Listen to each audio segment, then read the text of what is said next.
হ্যাঁ ভাই পাশে থাকবো না জায়গা ভাই, কিন্তু আমার খুব ঠেক আপনি দেন। কি কম তোমার কিভাবে আমি দেখবো? এই এলাকার মানুষ তোর ভালো না, তাই জন্য আমি এই ব্যবসা ছাড়িয়া মসজিদের সভাপতি হইতে চাইতে আছি। এই মসজিদের সভাপতি হইলে আমার মানুষের সম্মান করবে। লাগলে না ভাই, আমি আমার এই ৫,০০০ টাকা বাড়াইয়া ১ মাস পর ১৫,০০০ টাকা দিব না দেন। খাওয়াইতে আছে ৫,০০০ টাকা হ্যাঁ দিয়ে দিব। ঠিক আছে দাও, তোমার যদি আমি টাকা দেই, আর তোমার যদি আমি টাকা দেই তুমি খেয়ে বেড়ে আইছো, তোমার উপকার হইবে। কিন্তু উপকার হইবে তোমার, নষ্ট হইবে আমার। তোমার টাকা দেবো, মানুষে কইবে কি এই জগালা বলে সুদ খায়, টাকা কি সুদ? ওটা তো একটা ইন্টারেস্ট, বুঝো না? মুই কেউ তার কমু না। তাই তুমি ঠিক আছে, তাই এখন তো আমি রোজা রয়েছি, তাই তুমি ইফতারের পর আমার লাগি দেখা করো। তুমি যাও। আসসালামু আলাইকুম। ওয়ালাইকুম আসসালাম। কি অবস্থা তোমাদের? এই তো আলহামদুলিল্লাহ ভালো। তারপর সুলতান ভাই একটু আমি আনলেন কেবে? আমি তো খুঁজছি। কেন কি হয়েছে?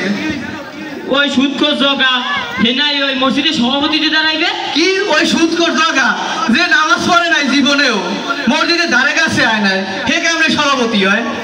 হয় ওই লোকজনের দ্বারে হুনি হে বলে সভাপতিতে দাঁড়াইবে। না না, এটা তো মানা যায় না আসলে। আর বাপ দাদা চোদ্দগুষি সব খাইছে সুদ, ও কেমনে মসজিদের সভাপতি হয়? আর নাই বার্তিমের সভাপতি হওয়ার যোগ্যতা, হে আবার চাই মসজিদের সভাপতি। হে বলে টাকা দিয়ে সভাপতি হইবে। ও টাকা দিলেই তো আর কাম হইবে না, টাকা থাকলেই তো আর সভাপতি হওয়া যায় না মসজিদের। এখানে মসজিদের সভাপতি হইলে যোগ্য হইতে হইবে, টাকা পয়সা থাকলেই হয় না। যাই হোক, এখন চলো তোমরা, এটা পরে দেখা যাবে। আলার কো আলারা মোর ভাগ্নে বদনাম কও খারা তোকে দেখতে লইতে আসি, একবার খালি পাই তো খারা এমনই জগাবেদের কইতে আসি। কি কও কুদ্দুস, এবার তো এই এলাকার মসজিদের সভাপতি আমি। ভাই আমি না এই এলাকায় ভালো মানুষ আছে। হ্যাঁ, আমার অনেক টাকা পয়সাতে আমি সভাপতি হয়ে যাবো। আমার লক্ষণ তো ক্যান্ডিডেটই নাই। হ্যাঁ ভাই আমি না এই এলাকায় তাহলে কোনো মানুষই নেই। হয় সেটা কি এই এলাকার মানুষের আমি বুঝাই দিব যে আমার টাকা পয়সা অনেক, টাকা পয়সা দিয়েই সভাপতি হন যায়। ভাই এখনো চিন্তা করেন না হয়েছি। ওই সুলতান বলে মসজিদের সভাপতি হইবে।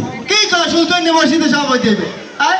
আর এই আছে কোন আমার অনেক টাকা পয়সা, আমার সামনে সভাপতি হইতে পারে? হ্যাঁ ভাই আমি কইছি আমি বলে সুদ কর, আমি সুদ কর। সুদ কর কইছে কোন হালার ভালো? আমি কি সুদ খাই? ওটা একটা ইন্টারেস্ট, বুঝে মানুষ আছে মূর্খ বেটা। ভাই ওই জগার ভাই বেদারা কইছে ভাই খালি একবার অর্ডার দেন ভাই, ও সবগুলোর মারিয়ে ভিসছিলাম ভাইঙ্গে ভাঙ্গারি দোকান বেচছিলাম খালি কোন ভাই। হ্যাঁ তুই দেখ তোর মতো, আমি আমার মতো দেখতে আছি। সুলতান নেবে সভাপতি, এই নেই উত্তর করি ভাই। আচ্ছা ভাই আমি দেখতে আসি। খানা সেটা কাশিমের একটা ফোন দিয়ে ভাই।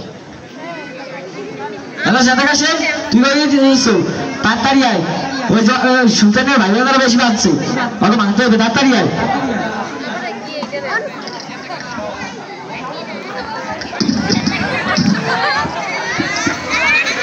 কই ওরা? আইলো সেটা কাশিম ওই গেল ধর আবু। আয় ভাই মোর ধরে দোয়া বেদারা সবাই ভাই মোর গাড়ি না ভাই ভাই মিলে গেছে ভাই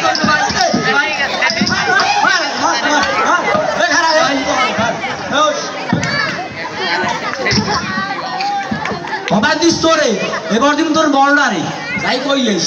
ভাই সভাপতি তো হইবি নি আমি, আমার যে হাত ভাঙছে মারি ধরা এই এর আমি বিচার চাই। সভাপতি হইবে, সভাপতি খেয়েও গুণ নিয়ে দেবো।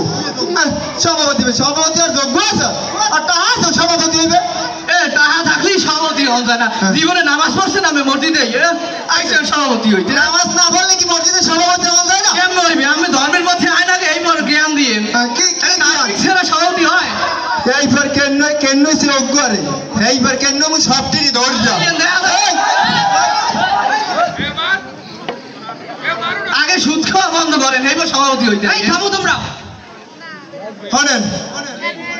আর কি ক্ষমা কেন হয়েছে আমার ভাই? ও আমার গায়ে সুদ খোর, আর এত বড় সাহস আমার সুদ খুদ করতে? আমি তো সুদি কেন আমি কি কই বাবা?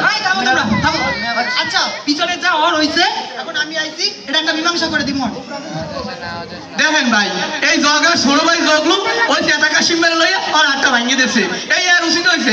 সুদ খাওয়া তো ঠিকই কইছে, এর হাত ভাঙ্গার কি আছে? আইদের কঠিন বিচার। আচ্ছা ঠিক আছে, এটা একটা মীমাংসা করে দিতে আসি। সুদ ইন্টারেস্ট একটা শিক্ষিত মানুষের গুরুক্ষণ নাম কথা কয়। আমি আগে শিক্ষিত হয়ে পড়ালেখা করে দেখেন ওলা সুদ নাকি থাম কথা বলি হইবে। আচ্ছা থামো তোমরা। এই ছোড়ু মুসল্লিরা এখানে সবাই আইছেন যারা আজকে আজকে এই মসজিদের সভাপতি ঘোষণা হইবে। এখন এক পক্ষে আছে জগা ভাই আর এক পক্ষে আছে সুলতান ভাই। এখন আপনাদের মধ্যে জগা ভাইয়ের পক্ষে কে কে আছে হাত তোলেন। সুলতান ভাইয়ের পক্ষে কে কে আছে হাত তোলেন।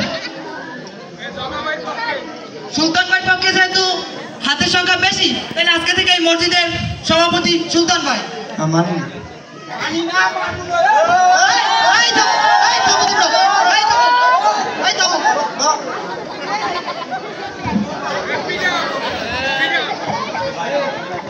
জগা ভাই এটা বিষয়, এটা মসজিদের বিষয়। এই জায়গায় তো শক্তি টাকা পয়সা কার কত সম্পদ আছে এটার উপর তো ডিপেন্ড করবে না। এখন জনগণ যারে চায় আমরা তো তারই বানাবো। এই আরে যে বানাইলেন সভাপতি আম্মে ও কি করবে? আমি মসজিদ বিল্ডিং করে দিম, দরকার হলে একটা ছাদ দিয়ে দিব, ও কি এই পারবে? আমি তো বানাই নাই, বানাইছে তো মুসল্লিরা। আমার মানুষের সভাপতি চায় না, আমি জোর করে হইতে আনকে আমার সাথে টাকা মেলা লাগিয়েছেন সভাপতি নির্বাচনের এখানে ফাইজলামি পাইছে না। আচ্ছা ভাই আপনার কাছে আমাদের একটা অনুরোধ, আপনি আজ থেকে মসজিদে যদি কিছু দান করার ইচ্ছে থাকে স্বইচ্ছে দান করবেন, এটা মসজিদের পক্ষে দরকার।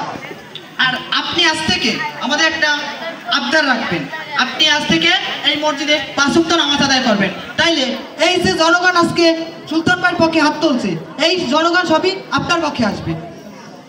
এখন আপনারা দুইজন মিল্লা যান আর দুইজনে মিল্লা এই মসজিদের উন্নয়ন কাজে সাহায্য করেন। যাই হোক জগা ভাই যা হয়েছে ওগুলো বাদ দেন।